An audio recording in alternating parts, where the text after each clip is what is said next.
काँग्रेसींतल्यान बीजेपीत उडी मारून महामंडळाचेर बशिल्ले आदले आमदार सुभाष शिरोडकार आनी दयानंद सोपटे आड बीजेपीचो सरकारांतलो युती पक्षच कोर्टात। मगो म्हणटा पक्षांतर आळाबंद येवंक जाय। सोमारा हायकोर्टान मगोन आर्ग्युमेंट घाले ते अशे। दयानंद सोपटे सुभाष शिरोडकार काँग्रेसीचे आमदार आशिल्ले। दोगांकूय पक्षाची तिकेट मंत्रीपद दिता म्हूण भाजपाचे हायस। सभापतीक दोगांचे फॅक्सा वरवीं राजीनामे आयले। सभापतीन रोखडेच ते मानूनय घेतले। बीजेपीन सोपटेक जीटीडीसी आनी सुभाषाक ईडीसीचो अध्यक्ष केला। याचिकेच्या सुनावणे वेळार मगोन कोर्टात कांय मागण्यो केल्यो।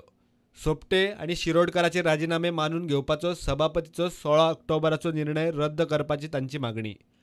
पक्षांतर बंदी कायद्यात सुदारणा करूंक कायदो मंत्रालय आनी वेंचणूक आयोगाक निर्देश दिवचे म्हूण मगो मागता। पटपासारके कारण नासतना राजीनामो दिवपी खासदार आनी आमदारांक अपात्र करचे, नव्यान वेंचणूक लडोवंक दिवची न्ही। वरभराचे सुनावणे उपरांत कोर्टान प्रतिवाद्यांक नोटीस काडूंकय न्हयकार दिलो।